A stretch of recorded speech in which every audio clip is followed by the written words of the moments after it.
The call came on a Tuesday afternoon while I was reviewing foundation grant proposals in my office overlooking Central Park. Emma, it's Mom.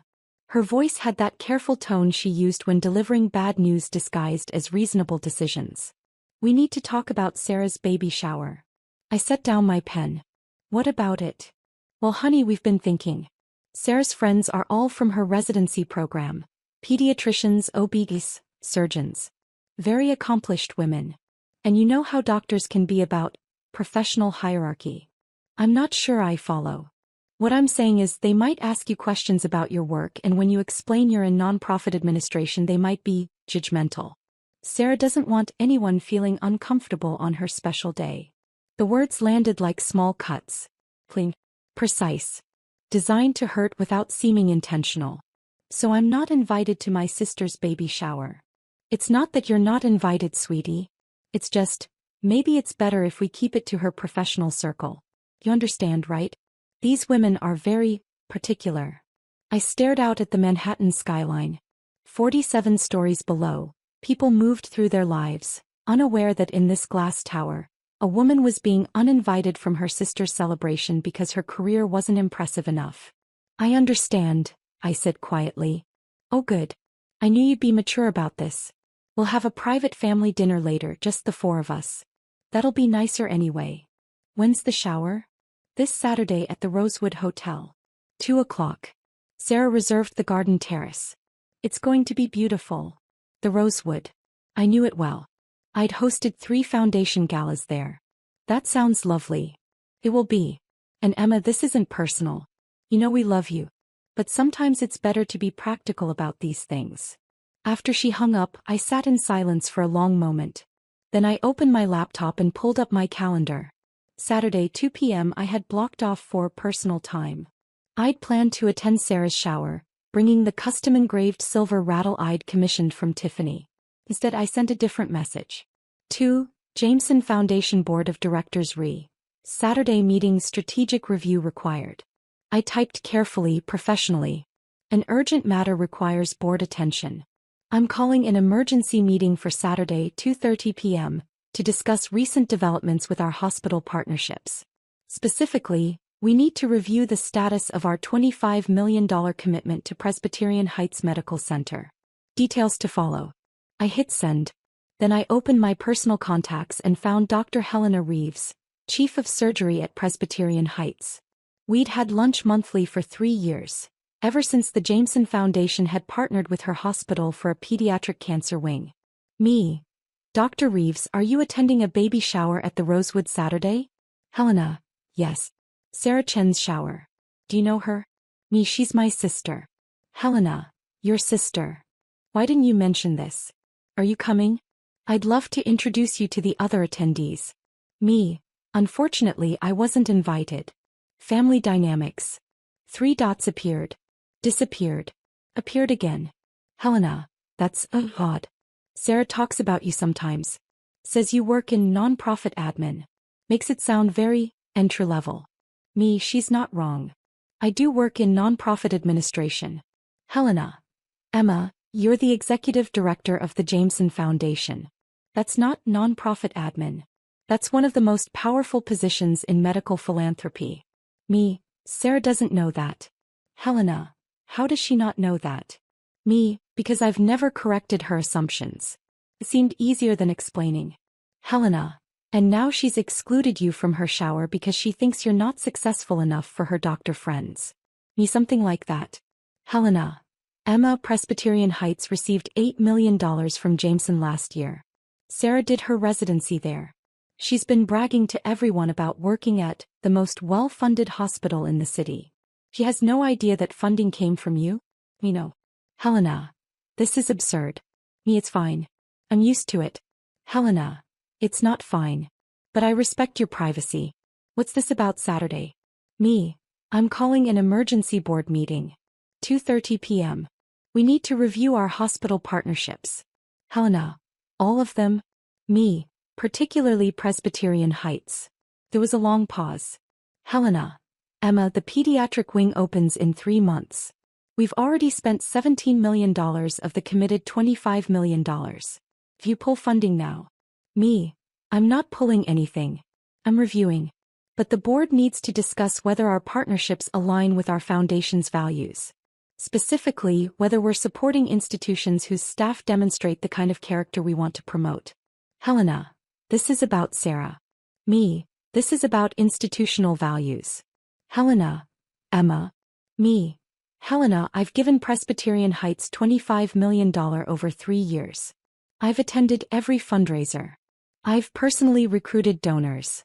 And my sister, who works at your hospital, has decided I'm not accomplished enough to attend her baby shower. That's her choice. But it's also my choice to ensure foundation resources support environments that value all contributions, not just the ones that come with MD credentials. Helena, point taken. But you should know, if the board questions our partnership Saturday, word will get out. Sarah's shower will be full of Presbyterian Heights staff. They'll hear about it. Me, I'm aware. Helena, and you're okay with that? Me, I'm okay with the truth being visible. I sent the message and leaned back in my chair. Imogen. That's what my family called me. My legal name.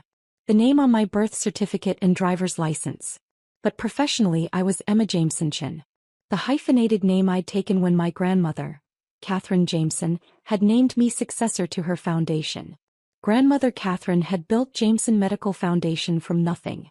Started with a $50 million inheritance from her pharmaceutical executive husband and turned it into a $780 million philanthropic powerhouse.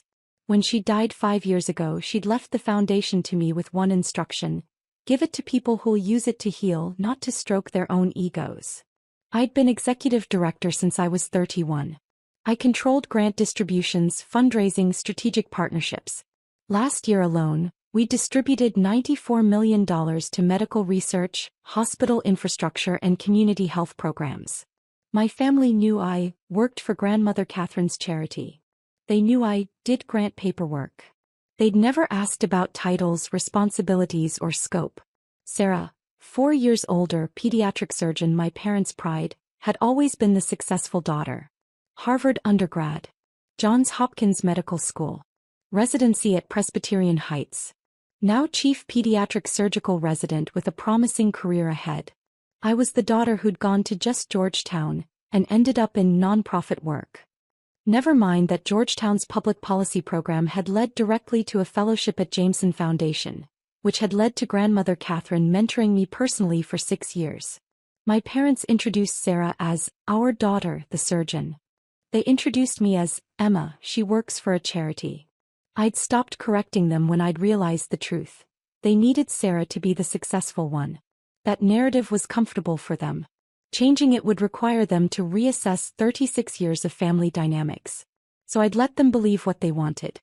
But now Sarah had crossed a line. Not attending the baby shower was one thing. Being explicitly told I wasn't accomplished enough for her doctor friends.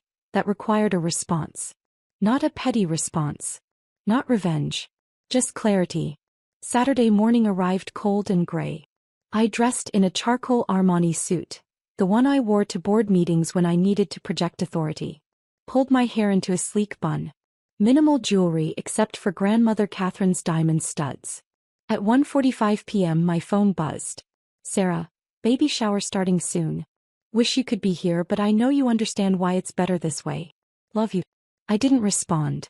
At 2:15 p.m., I walked into the Jameson Foundation's emergency board meeting. 12 board members, all distinguished medical professionals and philanthropists. The room overlooked the East River, floor-to-ceiling windows, modern minimalist design. Thank you all for coming on short notice, I began. We need to discuss our hospital partnerships, specifically Presbyterian Heights Medical Center. Dr. Richard Thornton, board chairman and former Surgeon General, leaned forward. Emma, we've committed $25 million to Presbyterian Heights. The pediatric wing is nearly complete. What's the concern?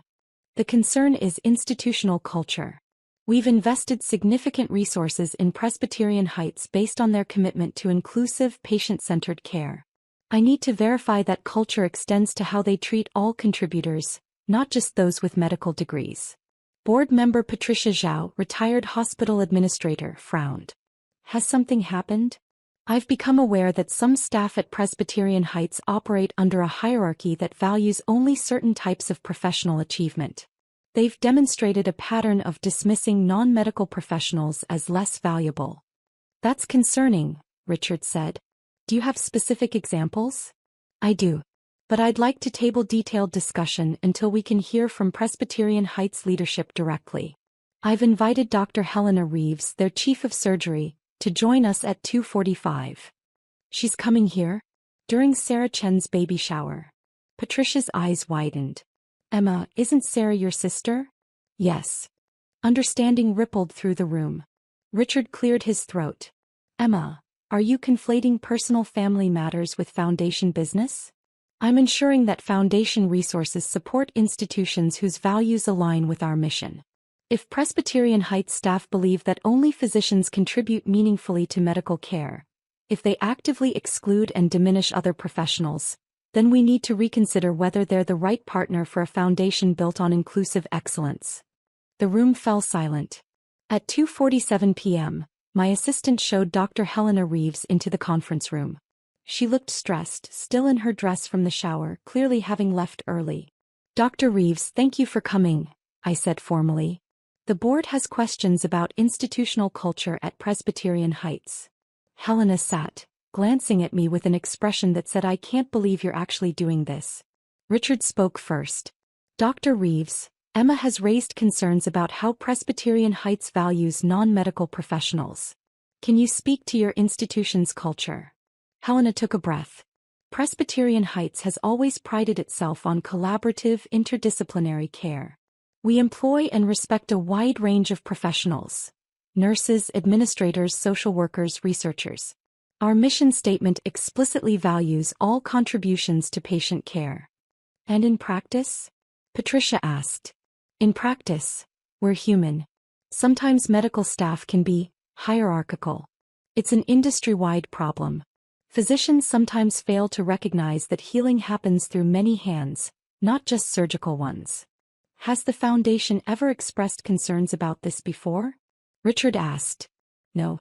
Emma has been nothing but supportive. She's attended every fundraiser, recruited major donors, championed our pediatric cancer wing personally. So why are we discussing this now? Helena hesitated, looking at me. I nodded. Because, Helena said carefully, I attended a baby shower this afternoon for Dr. Sarah Chen, one of our surgical residents. During the shower, Sarah's mother mentioned that Sarah's sister couldn't attend because she works in nonprofit admin and wouldn't fit in with all the accomplished women here. Patricia's jaw tightened. And Sarah's sister is? Me, I said quietly. Sarah's my sister. She excluded me from her baby shower because she believes I'm not successful enough to socialize with her doctor friends. The room erupted. That's unconscionable. She doesn't know who you are? How is that possible? I raised a hand. Sarah knows I work for the Jameson Foundation. She's never asked about my role. She assumes I process grant applications or file paperwork. I've never corrected her. Why not? Richard demanded. Because my family needed me to be less successful than Sarah. That was my assigned role. Correcting them would have disrupted their entire family narrative. So you funded her hospital instead? Patricia's voice was sharp. I funded a hospital that does excellent work. The fact that Sarah works there is coincidental. But her attitude, the dismissiveness toward non-medical professionals, the assumption that only physicians contribute meaningfully, that represents a cultural problem we should consider. Helena spoke up. If I may, this afternoon at the shower, several attendees made comments about lesser professions and people who couldn't cut it in medical school. The attitude Emma describes is real. It exists in our institution. And you're the chief of surgery, Richard said. What are you doing about it? Honestly, not enough. I've focused on clinical excellence and assumed cultural issues would sort themselves out. Today made me realize they won't. Richard looked at me. Emma, what do you want? I want Presbyterian Heights to demonstrate that they value all contributions to healthcare, not just those made by physicians. I want institutional leadership to address the hierarchical culture that allows staff to dismiss and diminish other professionals. And I want to ensure that foundation resources support environments where excellence is recognized in all its forms. And if Presbyterian Heights doesn't meet those standards, then we complete our current commitments and redirect future funding to institutions that do. Helena's face went pale. Emma, Presbyterian Heights receives more foundation funding than any other hospital in the region. If you redirect that, then perhaps Presbyterian Heights should ensure its culture reflects the values that attracted that funding in the first place. Richard looked around the table. Board members' thoughts. The discussion lasted 40 minutes. Every board member agreed. Institutional culture mattered. If Presbyterian Heights demonstrated systemic dismissiveness toward non-medical professionals, that conflicted with foundation values. Finally, Richard said, Dr. Reeves, the board's decision is this. We'll continue current commitments, but all future funding is contingent on Presbyterian Heights implementing measurable cultural change. We want quarterly reports on initiatives to address professional hierarchy. We want staff training on interdisciplinary respect.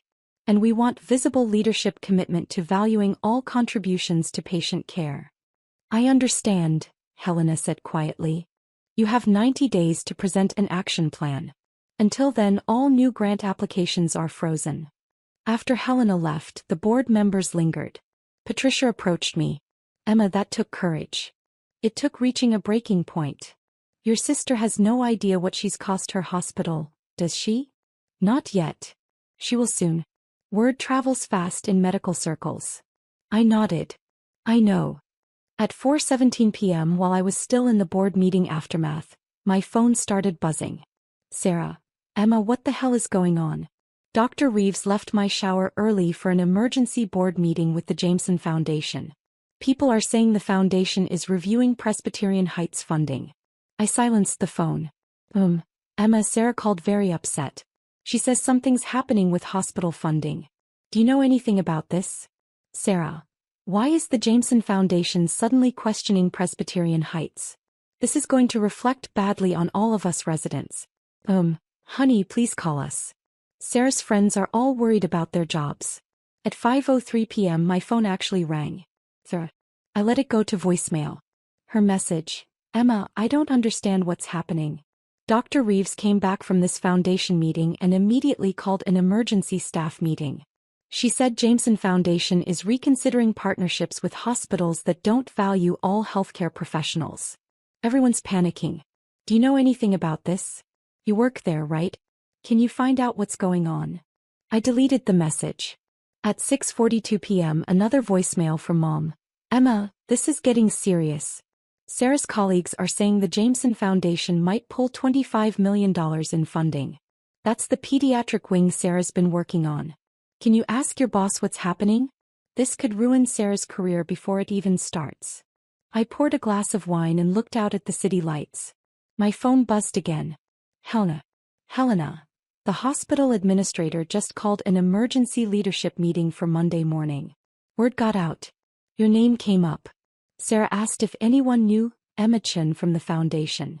I told her to ask you herself. Me and Helena. She said you just do grant paperwork. Someone showed her the foundation website. The executive team page. Your photo and bio. She went completely silent. Me, what does my bio say? Helena. Emma Jameson, Executive Director. Emma leads strategic direction for the Jameson Medical Foundation's $94 million annual distribution budget. Previously served as Director of Strategic Partnerships and completed a fellowship in medical philanthropy at Georgetown University. She holds degrees in public policy and healthcare administration. Under her leadership, the foundation has distributed over $380 million to medical research and hospital infrastructure. Me, comprehensive. Helena. Emma, she had no idea. She literally said, that can't be my sister. My sister works in admin. Me, what did you say? Helena. I said that administration at the executive level means controlling hundreds of millions of dollars in medical funding. That grant paperwork means deciding which hospitals get world-class pediatric wings and which ones don't. That maybe she should have asked you about your actual job instead of assuming. Me, how did she react? Helena. She asked for your phone number. I told her she already had it. At 7:28 p.m. Sarah called again. This time I answered. Emma. Her voice was tight. I need you to tell me something. Okay. Are you Emma Jameson, Executive Director of the Jameson Foundation? Yes. Silence. Long, painful silence. You're the person who controls the $25 million grant to Presbyterian Heights. I'm the person who recommended that grant to the board, yes. The board approved it. And today you called an emergency board meeting to reconsider. To review our hospital partnerships, yes. Because of what? Because I didn't invite you to my baby shower. Because you didn't invite me to your baby shower because you thought I wasn't accomplished enough to socialize with your doctor friends. There's a difference. Emma, I didn't mean. You meant exactly that, Sarah. Mom called me Tuesday and said your friends are all from your residency program, very accomplished women, and that they might be judgmental about my work in nonprofit administration. She said you didn't want anyone feeling uncomfortable on your special day. I was trying to protect you. From what? From successful women who might ask me questions about my work? Sarah, I oversee nearly $100 million in annual medical grants. I partner with hospital CEOs and research directors. I recruit billionaire donors and negotiate multi-year funding commitments. What exactly was I being protected from? I didn't know you did all that. You never told me. You never asked. In 10 years of holiday dinners, you've never once asked me what I actually do. You've asked me if my job has good benefits, if it's stressful, if I'm happy doing charity work. But you've never asked about my responsibilities, my budget, my strategic decisions. Because you said you worked in grant administration. I said I worked for the Jameson Foundation in grant administration. Which is accurate. I administer grants. It's just that, administer, at my level means, direct the distribution of $94 million annually. But you heard, administration, and decided that meant I was a paper pusher. Sarah's voice cracked. So you're punishing my hospital because I made assumptions about your job? I'm not punishing anyone. I'm ensuring that foundation resources support institutions whose culture aligns with our values. Presbyterian Heights has a problem with professional hierarchy. Staff there, including you, operate under the assumption that only physicians contribute meaningfully to healthcare. That conflicts with our foundation's mission. That's not fair. Isn't it? Sarah, you excluded me from your baby shower because you thought my career was too unimpressive for your doctor friends. You made that decision based entirely on professional hierarchy. You demonstrated exactly the cultural problem I'm concerned about. Emma, if the foundation pulls funding, the pediatric wing won't open. I've been working on that project for a year. It's going to be my specialty focus. Then maybe Presbyterian Heights should demonstrate that they value all the people who make that wing possible. The administrators who coordinate construction. The fundraisers who secure donations. The grant directors who approve funding. The foundation executives who champion the project. Not just the surgeons who'll work there. You're being vindictive. I'm being consistent with foundation values. There's a difference. Emma, please. This will ruin my career. Everyone knows the pediatric wing is funded by Jameson Foundation. If that falls apart, it reflects on all of us residents. Then work with Dr. Reeves to change the culture. Show institutional commitment to valuing all healthcare professionals. Demonstrate that Presbyterian Heights recognizes excellence in all its forms, not just those that come with MD credentials. I can't believe you're doing this. I can't believe you thought so little of my career that you excluded me from your celebration. But here we are. She hung up. Monday morning, I arrived at my office to find 17 missed calls from family members. I ignored them all. At 10:15 a.m., my assistant buzzed. Miss Jameson, there's a Sarah Chin here to see you. She says she's your sister. She doesn't have an appointment. I checked my reflection in the window. Perfect posture. Professional. Composed. Send her up. Sarah walked into my office and stopped dead. Took in the view, the artwork, the mahogany desk, the photos of me with hospital administrators and Nobel laureates. This is your office, she said. Yes. It's huge. Executive director offices tend to be. She walked to the window looking out over Central Park. I had no idea. I know. Emma, I came to apologize. For what specifically? For not inviting you to my baby shower. For making assumptions about your career. For not knowing who you actually are. Those are three separate apologies. Let's take them one at a time. The baby shower, do you understand why that hurt? Sarah nodded, tears forming. Because I excluded you based on professional snobbery. I decided you weren't successful enough to be around my friends. That was cruel. Yes, it was. Next, the assumptions about my career. Do you understand the problem there? I never asked you what you actually did. I heard nonprofit and administration, and assumed it meant entry-level work. I never verified. I never showed interest. And the last one, not knowing who I am? I've been your sister for 36 years and I have no idea what your life actually looks like. What you've accomplished. What you do every day. I've been so focused on my own career that I never bothered to understand yours. Why not? Sarah sat down heavily. Because it was easier to be the successful daughter if you were the less successful one. Because comparing myself favorably to you made me feel better about my own achievements. Because I needed you to be smaller so I could feel bigger. The honesty was startling. Thank you for saying that, I said quietly. It doesn't make it okay. No. But it's a start. Emma, the hospital is in crisis. Dr. Reeves held an all-staff meeting this morning. She explained that Jameson Foundation is reconsidering partnerships with institutions that demonstrate professional hierarchy. She said that one of our own residents had excluded her sister from a celebration specifically because the sister worked in just administration, not knowing that sister controlled the foundation funding our expansion. And how did people react? Horror. Shame. Immediate recognition that we have a culture problem.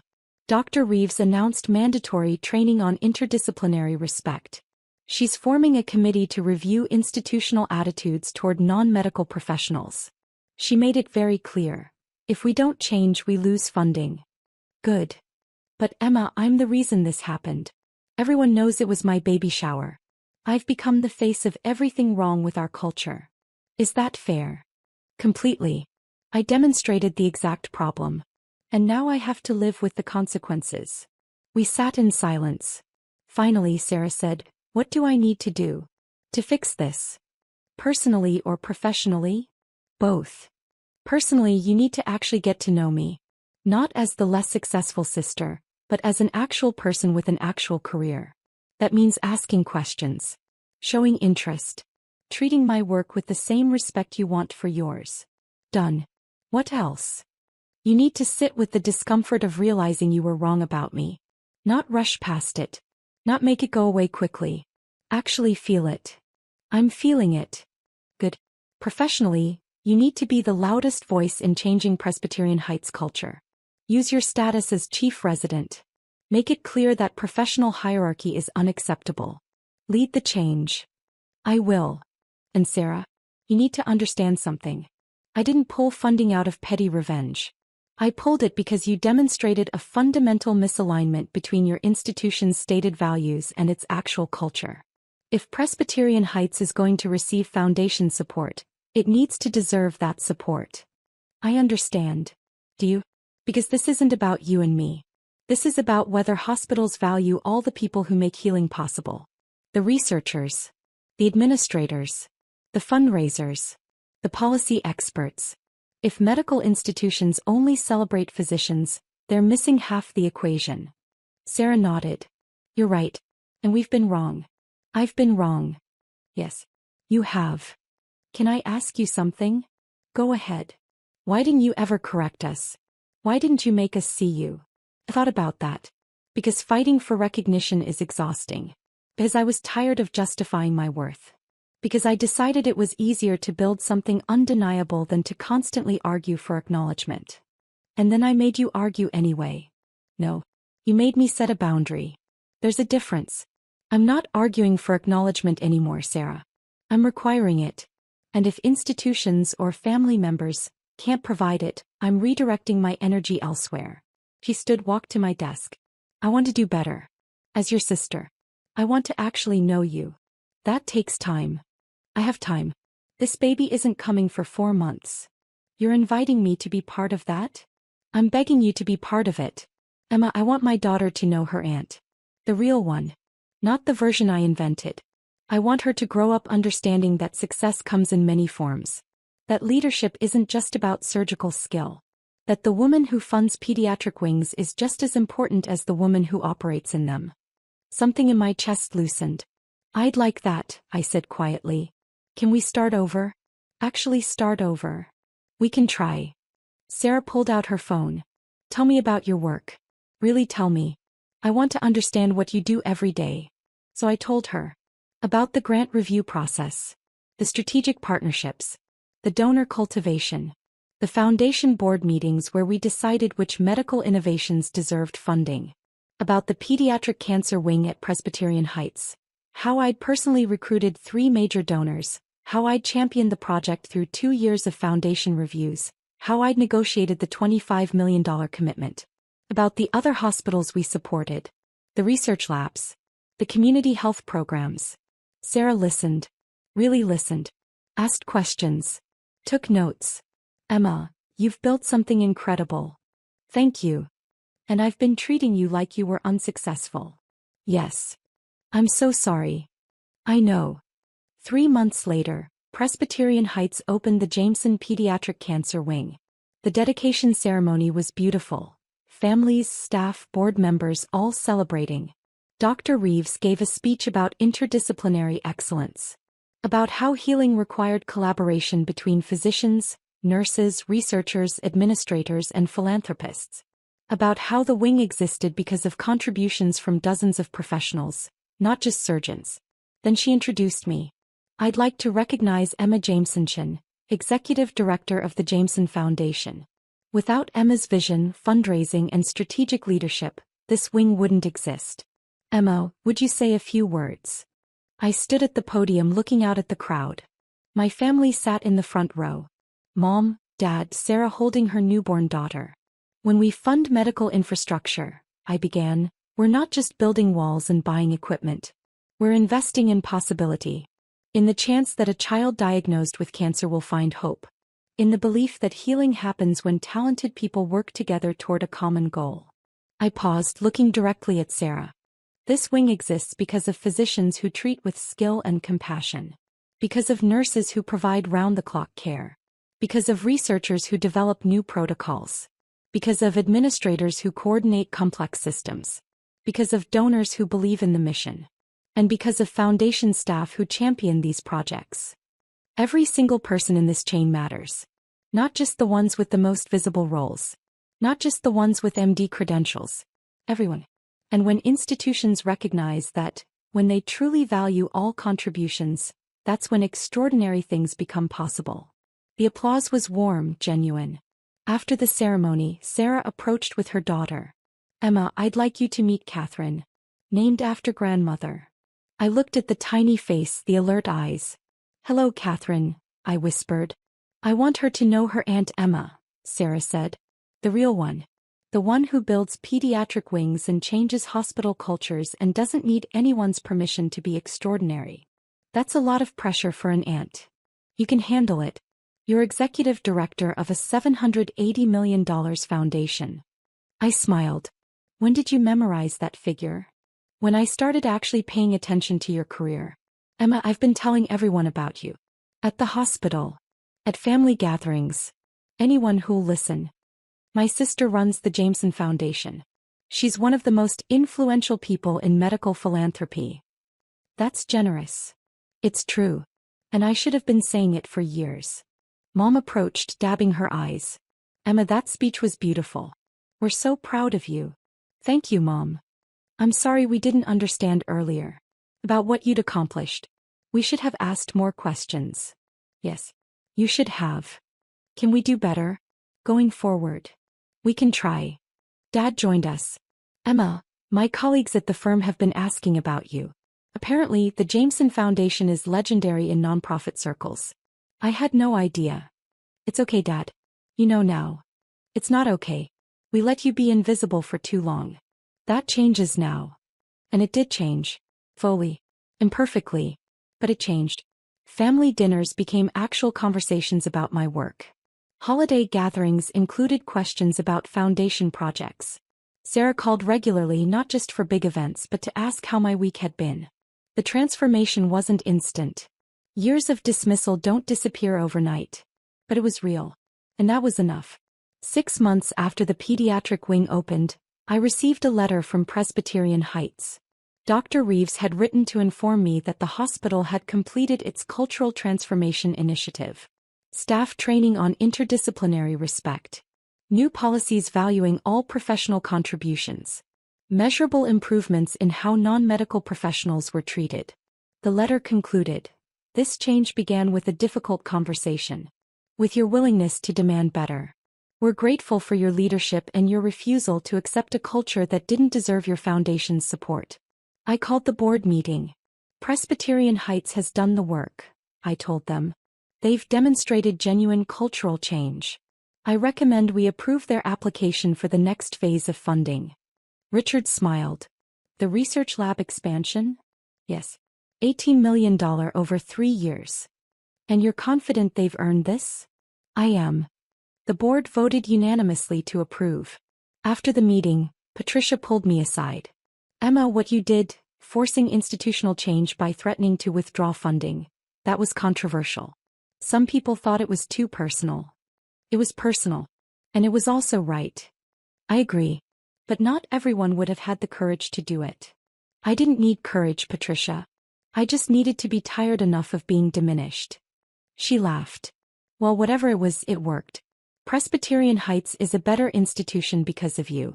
And your sister is a better person. She's trying. That's what matters. A year after that baby shower I wasn't invited to, Sarah hosted a first birthday party for Catherine. The invitation arrived by mail, formal and beautiful. You're invited to celebrate Catherine's first birthday. Saturday, 2 p.m., Rosewood Hotel Garden Terrace. We can't wait to celebrate with the people who matter most. At the bottom in Sarah's handwriting, Emma, please come. It wouldn't be the same without you. Your family. And this time I know exactly who you are. I went to the party. The same doctors were there.